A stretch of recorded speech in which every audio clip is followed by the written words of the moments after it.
All right, good afternoon or morning, ladies and gents. Good to see you all. So today we are doing our first demo for Baking and Pastry 2. Now, for demos for this class, how it's going to work is that in these videos, I'm going to demonstrate the lab or the recipe that we are going to be doing for our lab days. Today, we are going to be doing an angel food cake. Now, remember, you do have another option if this is not the lab that you want to do, but you want to do another lab that still covers the same skills that we're covering today. Make sure you just talk to me first, and then we can get that approved, and you can do that. All right, so when we are doing our demos, what you guys will have is a mise en place sheet. Okay, let me just make sure the camera is set. And part of this mise en place sheet, you're going to fill this out just the same as if you were here in class, where you have your mise en place sheet, you'll have the name of the lab, then you'll write down your ingredients, then you'll write down the equipment that you need, and then the steps. Okay, so at the start of each lab, I'm going to go through what ingredients that we're going to be using, then I'll go through the steps. It'll be up to you to fill in the equipment part, since the equipment that you would have in your home is going to be different than what I have here, possibly. All right, so with that, make sure you have your mise en place sheet set up, ready to go. Make sure you fill it out as you go, and let's go ahead and get started. So for the ingredients, so with mise en place, we're going to go ahead and always start with the ingredients themselves first. Now, as we've talked about in this class in Baking and Pastry 1, the best way to measure your ingredients is by weight. And I would heavily recommend, if you want to make these recipes as best as you can, to get a kitchen scale. Okay, these aren't too expensive, about 15, 20 bucks on the higher end at Walmart. This one here costs only about 10 bucks. So I would definitely recommend it. One that can measure in both ounces and in grams will really help you out a lot. That being said, because we are remote and you guys are cooking from home, I'm going to try my best to give volume measurements as well. But if you want the highest chance of success, I would go with weight measurements, okay? So with that, let's go ahead and begin. So I'm going to go through the ingredients part first. Sorry, I have to keep checking, make sure the camera is still going, because sometimes it does this weird thing where the brightness auto adjusts and starts flashing. All right, so an angel food cake, as we talked about yesterday and earlier this week, is basically just a meringue made with flour folded into it. So what we're going to be doing, let's go through the ingredients. So the first ingredient is 60 grams, or if you are measuring by volume, 6 tablespoons of all-purpose flour. Now you can substitute this with cake flour, just because all-purpose flour is the most commonly used thing in people's kitchens. I'm going to go with all-purpose flour here. So 60 grams of all-purpose flour, 150 grams of white sugar. This would be about half a cup with an extra tablespoon added to it. So half a cup plus 1 tablespoon. 6 egg whites, which are in my fridge right now. Half a teaspoon of kosher salt. Now, kosher salt, that is spelled this way. Now, for those of you who had me in Baking and Pastry 1, I kind of talked about why you want to use kosher salt. For those of you who have not had me, the reason why we go with kosher salt is because, for a couple different reasons. One, my classroom here is not only the baking and pastry classroom, but it's also the culinary arts and culinary applications room. So we are cooking both sweet and savory things. And a lot of that we cook protein, we cook meats with. And kosher salt, if you're able to see, let me just kind of move to the camera here. As you can see, kosher salt is very, very coarse, and it's very rough and jagged. Now, what's good about this is if I were to say stick my finger in the salt, you see that it sticks to me. Okay, it's designed to stick to foods and to stick to proteins. Instead of like whereas iodized salt, regular table salt is just going to bounce off of foods and it's not going to stick. Also, iodized salt or table salt oxidizes at high temperatures. So if you've ever eaten something and you've kind of noticed it has this sort of metallic chemical sort of aftertaste to it, that's why. Kosher salt does not have iodine in it, so we use kosher salt in all of our recipes. Okay, I'll talk a little bit more about this at another time, but for right now, since this is our first lab, I'm not going to get too far into it. If you do not have kosher salt, you can use regular table salt. Instead of using half of a teaspoon, I would go with a quarter of a teaspoon. Okay, and then lastly, you're going to need half a teaspoon or a full teaspoon of vanilla extract. So I say a half teaspoon to a full teaspoon. It just kind of depends on your personal preference. This is kind of an optional ingredient, though an angel food cake without some sort of vanilla flavor, it does taste a little bit flat, but that's completely up to you. You can substitute half of this vanilla extract with lemon juice or lemon extract or even almond extract. Completely up to you. That's your call. And that's all of our ingredients for this recipe. Okay, so now that we have all our ingredients all finished up here, what we're going to do now is we're going to go through the steps. So on your Mise En Place sheet, this would be step number 1. So step number 1 is to preheat the oven to 325 degrees. 325 degrees. Now, as far as what you're going to bake this in, you have a couple of different options. Normally here at Heights, if we were making an angel food cake, we'd be using a sort of bunt or fluted pan here. However, you can still make this if you have a regular cake pan.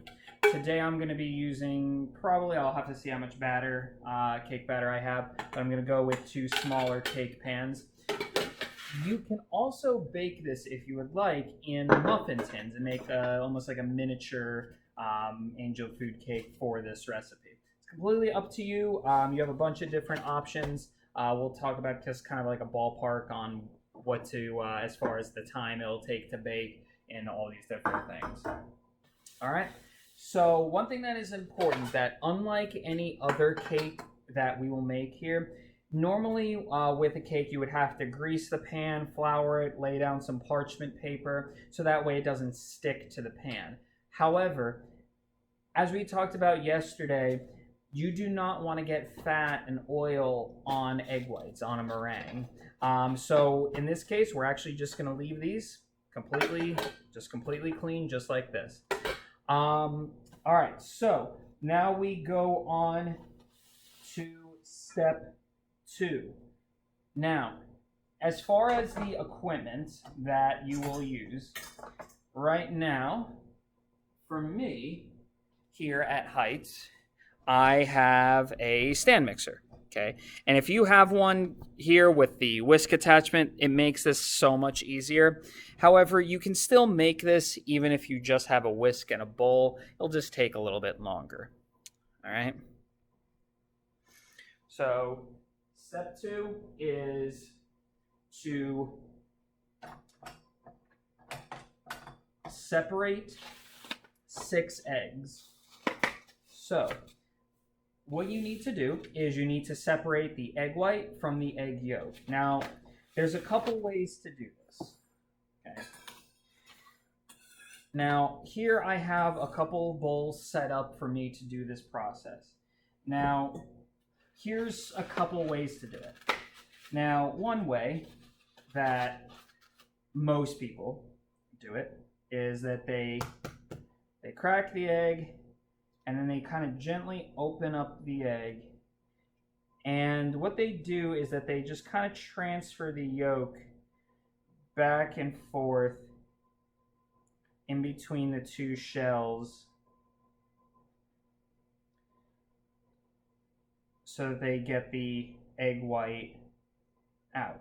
And once you have all the egg white, you have the egg white right here. I'm going to put the yolk into its own separate bowl, and then I'll put the eggshell just kind of in a waste bowl here. And then what I'm going to do before I put this into my mixer is I'm just going to take a quick look at the egg white and make sure, do I have any egg yolk in there? Did anything spill in there? This looks good. So I'm going to add this right to the bowl. Now, that's one way to do it.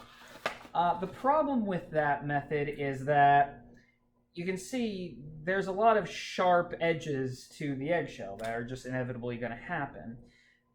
The problem is those shells can punch right into the egg yolk and break it, which would basically ruin all of your egg whites. So instead, the best tool that you can use for the job is right at the end of your arms. Now, I know this does seem a little bit weird to be touching raw eggs, but it is by far the best tool for the job. Now, it's going to look weird, but bear with me. So what you're going to do is you're going to just keep your fingers kind of cupped with your fingers just slightly open. And then you're just going to let the white just fall right through your fingers. And see how quick that was? There you go.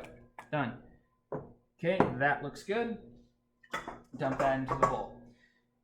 So again, to show it again, just crack, let it fall right through your fingers. And there you go. Trust me, this way is a lot quicker, especially when you have to do many eggs in a recipe. In a professional bake shop, you're not just doing 6 eggs, you're probably doing 50 or 100. So to save time is definitely really important. Now, a couple of you probably are wondering, like, why am I putting this into a bowl, then putting it into the mixer with each individual egg white? Why not just do all 6 at once and then put it into there? Well, that's a good point.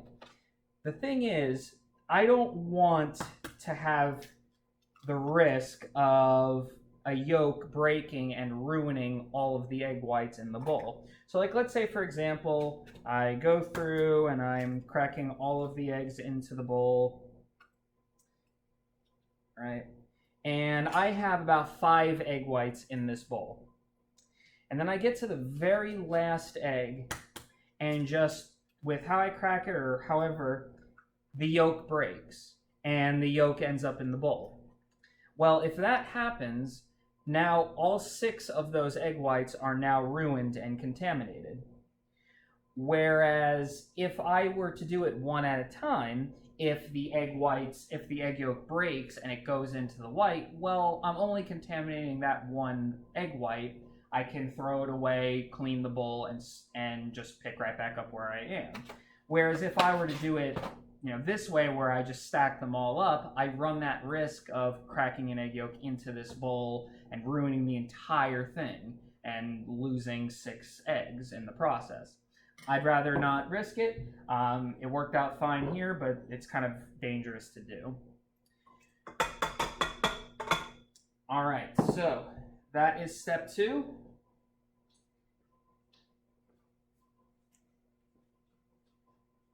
Okay. I'm going to now wash my hands.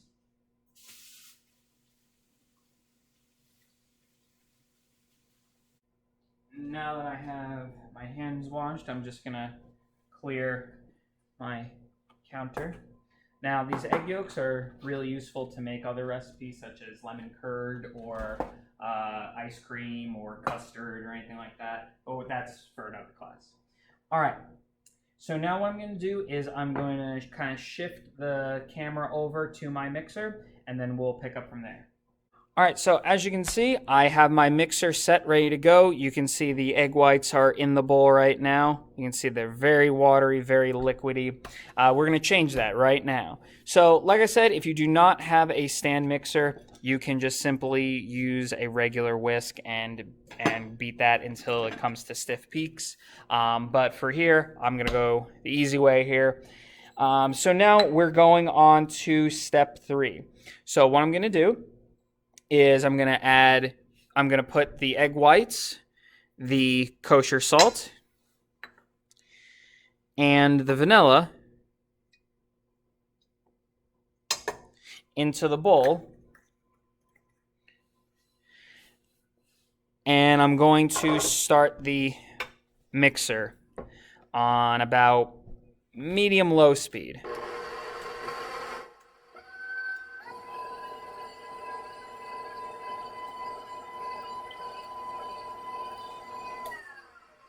Now I'm just going to pause it here so you guys can hear me as far as the next step. Now, part of the same step, you're going to let this go for about a minute until the egg whites are kind of a little bit frothy and a little bit bubbly. And then what I'm going to do is I'm going to slowly sprinkle in the sugar. And then once all the sugar is in, I'm going to crank it up to a high speed. So once again, I'm going to let it go for about a minute.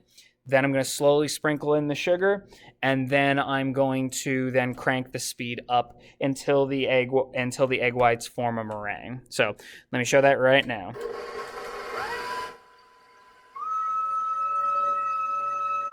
All right, now you see the whites are a little bit frothy. I'm going to start slowly putting in the sugar. You don't want to dump the sugar all at once, otherwise you'll fling it all over the mixer.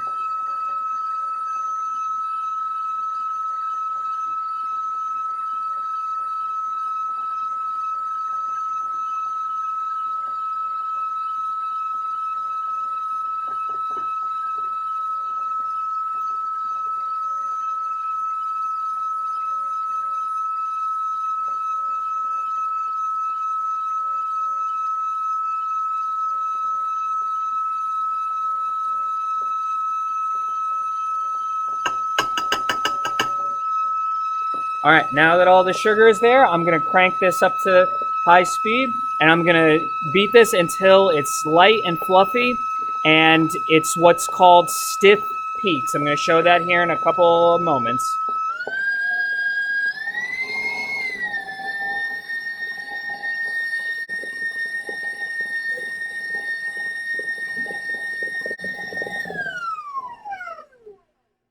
Okay, you see it's starting to get nice and light in color,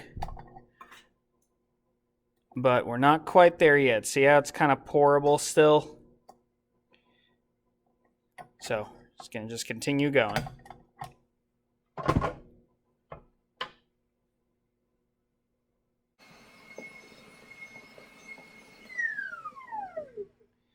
And now let's take a look.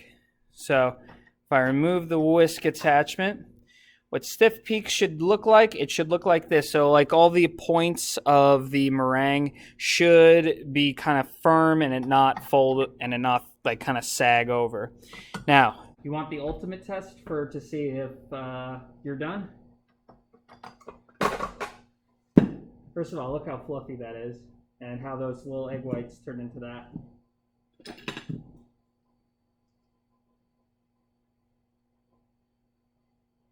How much are you guys wishing this would fall? But it's not gonna. And there we go. Nice, perfectly formed meringue. So now we go on to our next step, which is to fold in the flour into the meringue. So what I'm going to do is I'm just going to sprinkle this flour over the top of the meringue. And I'm going to fold that in. So what that's going to look like is that I'm going to take my spatula and kind of, instead of just stirring, I'm going to kind of fold it in half. Scrape the side of the bowl, fold it in half. Scrape the side of the bowl, fold in half. And the reason I'm doing this is basically to just make sure that I don't really beat the air out of the meringue too much. After all, you just spent a lot of time getting the air into the meringue, so you don't want to, beat it out right now. So I'm just going to just kind of fold it over gently. I'm just going to continue to do this until there's no more lumps of dry flour. So scraping the bottom. And again, I'm not just stirring violently, I'm folding. Okay. As we said earlier, a angel food cake is just basically a meringue with flour folded in. All right, so now I have that set, ready to go. Just gonna make sure the camera is still going right. All right. And now I'm going to put it into my cake pan. Now I'm gonna just make a small little change here. Instead of going with the two smaller pans, I'm gonna go with one larger one here. And I'm just going to dish that right in.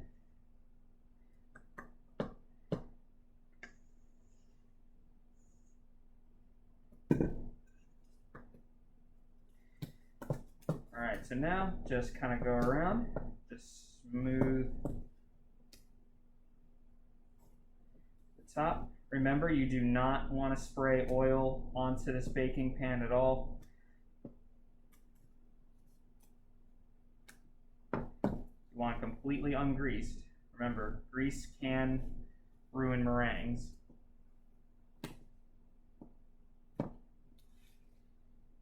Alright. And there we go. All right, so now what I'm going to do, this is the next step, is I'm going to bake this in a 325-degree oven for about 25 to 30 minutes, just until the top is nice golden brown, and when you kind of touch it, it's a little bit spongy, it kind of bounces back at you. Unfortunately, this cake, just because it's mostly egg protein, you will not be able to do the toothpick trick where you insert a toothpick and it comes out almost clean. This one, you kind of have to go a little more by visual doneness. So I'm going to go ahead and put this in the oven. And then in the meantime, I'm going to show you guys how to make a chantilly or whipped cream. While that's baking, I'm going to show you how to make a basic chantilly or whipped cream. So here, what I'm going to do is I'm basically going to do the same exact thing that I did with the egg whites and make a foam, but this time I'm going to make it out of heavy cream. Okay, heavy cream or heavy whipping cream. Now this part of the recipe is completely optional. It's up to you as far as what you want to serve with it, or if you even want to have a whipped cream. This is just my personal recommendation. This cake goes phenomenally with a whipped cream. Since there's no frosting on this, whipped cream is probably the best thing to put. So for this recipe, this one's a slightly, this is a separate recipe from the angel food cake. In a bowl, you're going to combine a pinch of kosher salt. I already have that in the bowl right now.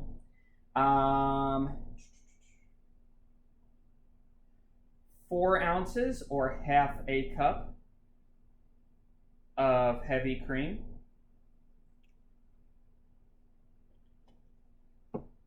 And then 2 tablespoons of sugar. Now, if you would like, you can add a little bit of vanilla extract. I'm not going to, just because there's already enough vanilla in the angel food cake itself, so I'm good there. All right, now to make this, all you need to do is to just simply whip this with a whisk or with a stand mixer until it comes up to soft peaks. So the exact same consistency as the egg whites. So you can see, very liquidy now. In a few moments, I'm going to show you what this will look like.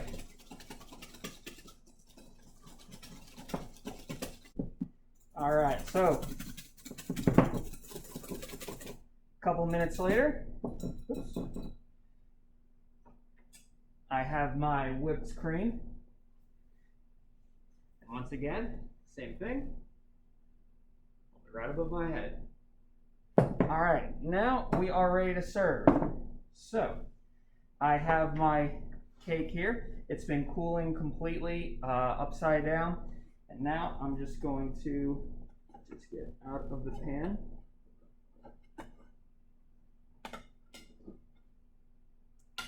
There we go. And now I'm going to slice this up and serve. So, stick a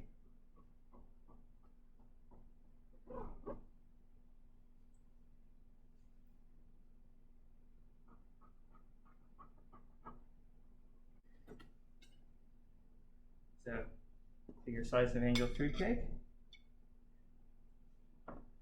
right in the center,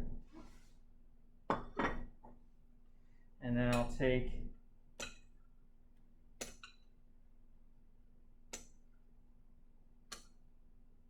my whipped cream right over the top. And there we go. There's our angel food cake. Now, if you are doing the lab, if you are making this cake, one thing you have the option of doing, if you would like, is if you want to earn some extra credit here, you can take the time and plate it, make it look really nice. Whether you have some sauces at home, and any bottles of chocolate sauce or fruit or anything like that. Anything you can do to make this visually look good, you can earn some extra credit that way. But there's our first lab. So make sure you guys have your mise en place sheet completely filled in. If you have any questions, let me know. And then when we come back from break, we will be going right into this lab. So take it easy, and I will see you next time.